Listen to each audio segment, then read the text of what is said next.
اپنے اندر اندرونی اختلافات ہیں. تیسرا یہ ہے کہ اتحادی بڑے شدید ناراض ہیں. کیا عمران خان صاحب کی طرف سے دی گئی ایک دعوت، صرف ایک دعوت ان تینوں مسائل کو حل کر سکے گی؟ اور کل کے ڈیز میں کیا ہوگا؟ عمران خان صاحب کا اپنا کرسی تو ایک طرف، ان کا اپنا مستقبل کیا ہے یہ میں جانوں گی. ہارون صاحب سے یقین طور پہ بات کروں گی، مگر ابھی سے کچھ دیر پہلے ISPR کی طرف سے بھی جو ہم نے دیکھا کہ بھارت کا جو کوڈ کاپٹر تھا اس کو مار گرایا گیا ہے. اس کے ساتھ ساتھ بھارت نے 25,000 ایسے بھارتی ہیں جن کو کشمیر کی شہریت دے دی ہے. یہ نریندر مودی آخر چاہتا کیا ہے؟ جناب والا دو خبریں ہیں. ایک خبر تو یہ ہے، ہماری ایجنسیوں کی اطلاع یہ ہے، پوری ذمہ داری سے میں کہہ رہا ہوں کہ بھارت پاکستان پر حملہ کرنے کا منصوبہ بنا رہا ہے. خدا نہ خواست آزاد کشمیر پہ منصوبہ بنا رہا ہے. باقی تو اللہ کے ہاتھ میں ہے. وہ باقی وہ 20 سال سے یہی سوچ رہے ہیں تو کیا کر لیا انہوں نے؟ وہ تو اللہ تعالیٰ نے ہمیشہ پاکستان کی حفاظت کی. جب آپ چوکس ہوں تو پھر بلوچستان میں انہوں نے کیا، قبائلی پٹی میں، افغانستان میں، ہر جگہ انہیں خاک ہی چاٹنا پڑی ہے نا جی. دوسری خبر یہ ہے کہ 28 ارکان ابھی تک نہیں پہنچے ہیں پرائم منسٹر کے ڈنر میں. 28 پارٹی کے اندرونی لوگ ہیں گے جی، F7 میں ہیں. اس گلی کا نمبر مجھے پتا ہے، اس مکان کا نمبر بابا ایڈریس تو نہیں آپ بتائیں ہارون صاحب. ٹھیک ہے، نہیں ایڈریس کے بتانے میں کیا ہے. میں یہ آپ کو بتا سکتا ہوں، وہاں اسد کیسر صاحب گئے، وہاں زلفی بخاری گیا، وہاں اسد عمر صاحب گئے، وہاں جو بات چیت ہوئی اس کی تفصیل بتا سکتا ہوں آپ کو. کچھ ڈیٹیلز شیئر کیجئے نا، پھر پتا ہو ہمیں اندرونی طور پہ کیا بتاتا ہوں نا. لیکن مسئلہ جو ہے نا جی وہ ہے، اس میں بہت خطرناک حالات ہیں. بڑی دانش مندی سے حکومت پاکستان نے اور جو بھی حماقتیں کی، وہ بڑی دانش مندی سے جنگ کو ٹالا ہے. صرف اس میں ایک غلطی کی ہے، وہ وزیر اعظم کو نہیں کہنا چاہیے تھا کہ جنگ نہیں ہونی چاہیے، جنگ نہیں ہونی چاہیے، جنگ نہیں، یہ نہیں کہنا چاہیے. جنگ نہیں ہونی چاہیے اس کے لیے پوری کوشش کرنی چاہیے. مگر جب آپ یہ کہتے ہیں نا جنگ نہیں ہونی چاہیے، تو اس کو کمزوری سمجھا جاتا ہے. ٹھیک ہے، جبکہ دشمن جو ہے مودی جیسے شخص ہو، حریف جو ہے وہ مودی جیسے شخص ہو، اور ملک جب آپ انڈیا جیسے ملک کے پڑوسی ہوں، مدتوں سے ان کی خواہش ہے یہ صورتحال ہے. اب یہ صرف 28 ارکان نہیں، ان کے ساتھ معاملہ ابھی صرف 10 منٹ پہلے جب آپ میرے کمرے سے آپ لوگ نکلے اس وقت معاملہ طے پایا ہے. تو اس وقت بھی ٹیلی فون آیا کہ معاملہ طے پا گیا. چلیں میں اس کی ڈیٹیلز لوں گی ابھی، پھر کشمیر سے ریلیٹڈ گفتگو کہ وہ ان کے مطالبات کیا ہیں جی. اور نام بتا دوں، حاجی امتیاز صاحب منڈی بہاؤالدین کے، ان کے پاس 28 آدمی جمع تھے. اسد کیسر صاحب اور زلفی بخاری صاحب اور اسد عمر صاحب گئے. ان کے مطالبات کیا تھے وہ بھی بتاتا ہوں. لیکن پہلے یہ دیکھیے کہ ملک کتنی خطرناک صورتحال میں ہے. دو مسائل ہیں بڑے، اور بھی ہیں. بڑے مسائل یہ ہیں کہ انڈیا جو ہے نا وہ افغانستان میں اب اس کا رول تو رہا نہیں، مگر امریکہ پہ وہ اور اسرائیل پریشرائز کر رہے ہیں، لابنگ کر رہے ہیں.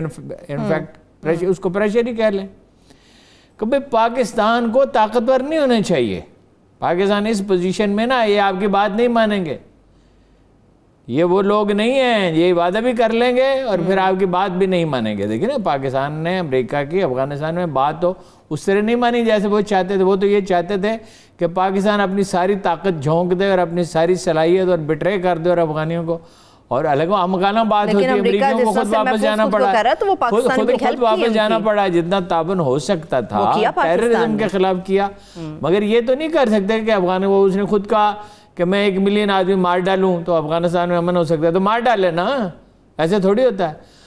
وہ ایک تو وہ جو NDS کا اور انڈیا کا وہ جو ہے اور اسرائیل کا وہ لابنگ ہے، وہاں پہ سارا پریشر ہے NDS کی ٹیررزم میں ہے. اس صورتحال میں ہو کیا رہا ہے؟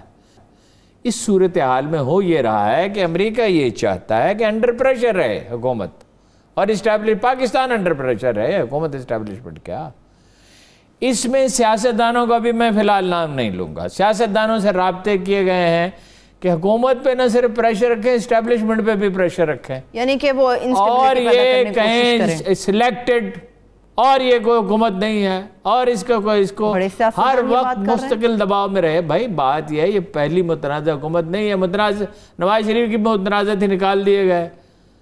وہ ان کا وزیر اعظم نکال دیا گیا. دوسرا وزیر اعظم کا حال بھی آپ کو پتا ہے، کتنے کو ہوئے، ضیاء الحق کا ہوا، ایوب خان کا ہوا، مشرف کا، اس کو عوام نے قبول کر لیا۔ قبول اس لیے کر لیا کہ حالات، لوگ کچھ نہ کچھ استحکام تو چاہتے ہیں نا، لوگ چاہتے تو جمہوریت ہی ہیں، مسئلے کا حل تو یہ نا، مگر جمہوری نظام چلے بھی، سول ادارے بھی ہوں گے، بلدیاتی اداروں کو تو اختیارات دیتے نہیں ہیں۔ اس صورتحال میں چاروں طرف سے پریشر ہے، اور ارکان اسمبلی کیا کہہ رہے ہیں، ان 28 ارکان سمیت کیا کہہ رہے ہیں؟ کیا کہہ رہے ہیں ہارون صاحب؟ نوکریاں چاہیے، جائز مطالبہ ہے، ترقیاتی منصوبے چاہیے، اس کے لیے ٹھیکیدار اپنے چاہیے۔ وعدے انہوں نے کیے تھے، نہیں ٹھیکیدار بھی اپنے چاہیے، سن تو لیں، آپ نے غور ہی نہیں فرمایا۔ ٹھیکیدار اپنے ہوں گے، مگر آپ یہاں یہ جو بات ہوئی نا کہ یا تو آپ نوکریاں دے ہی نہیں، سفارش پہ نوکریاں ہوتی ہیں، یا زیادہ تر رشوت پہ ہوتی ہیں، یہ بات صحیح ہے، زیادہ تر رشوت پہ ہوتی ہیں، اور یا پھر اور ڈی سی یہ بات نہیں سنتا اور ڈی پی او بات نہیں سنتا۔ پھر انہوں نے کہا اچھا پچھلی تو معافی دو، ہوں تو سڑن گئے، لہذا بجٹ پاس ہو جائے گا، ہے تو اندازہ دیکھیں نا، اسیسمنٹ کرتے ہیں نا ہم سچویشن کی۔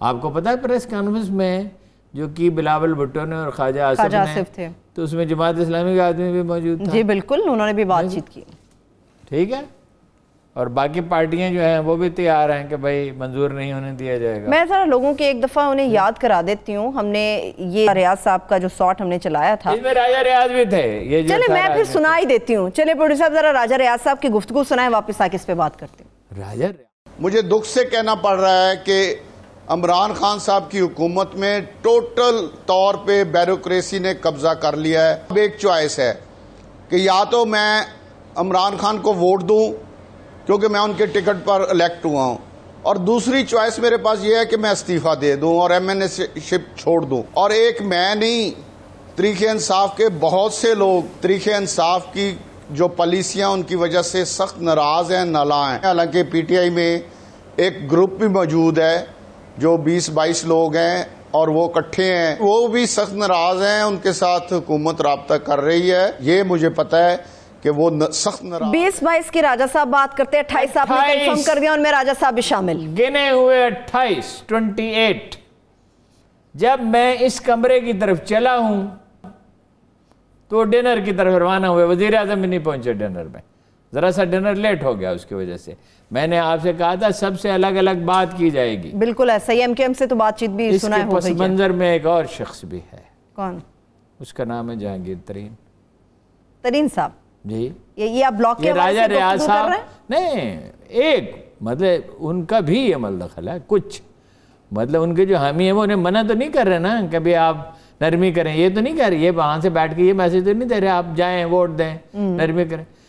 پھر کاف لیگ نے کیا کہا، ووٹ دے دیں گے مگر عشائیے میں نہیں آ سکتے، ساڑھے گھر آنا تو روٹی کھوا دیں گے، ملاقات نہیں ہوئے گی۔ انہوں نے اپنا ڈنر رکھ لیا۔ بات کیا ہے؟ بات یہ ہے سارا انداز فکری قوم کا عجیب و غریب ہے، وزیر اعظم کا بھی، اپوزیشن کا بھی۔ قوم بیچاری تو رلی بیٹھی ہے، قوم کو اب کیا شامل کر رہے ہیں؟ آج کا دن کیا ہے تاریخی اعتبار سے؟ یہ 29 جون ہے، یہ سقوط غرناطہ کا دن ہے۔ 528 سال پہلے غرناطہ میں 800 سال برقرار رہنے والی مسلمانوں کی وہ حکومت ختم ہو گئی تھی، جو دنیا کا سب سے زیادہ سیولائزڈ مملکت تھی، جہاں فوارے تھے، جہاں رننگ واٹر تھا، جہاں حمام تھے، جہاں سڑکیں پکی تھیں، کے دن میں ایک بجٹ بھی شامل ہو جائے گا، جہاں کی عدالتیں ساری دنیا سے بہتر تھیں۔ اور یہ وہ وقت تھا جب شانزے-لیزے پیرس میں پیرس کی معزز خواتین کو سڑک پار کرنے کے لیے پائنچے اوپر اٹھانے پڑتے، یورپ جب ڈارک ایجز میں تھا۔ یہ کیوں ہوا تھا؟ اس لیے کہ وہ مسلمان آپس میں لڑتے رہتے تھے، صرف ایک وجہ تھی، صرف ایک وجہ، فائنلی آپس میں لڑتے رہتے۔ میں نے جو کچھ پڑھ سکتا تھا اس پہ پڑھا ہے، ساری زندگی بہترین کتابیں پڑھی ہر نقطہ نظر سے۔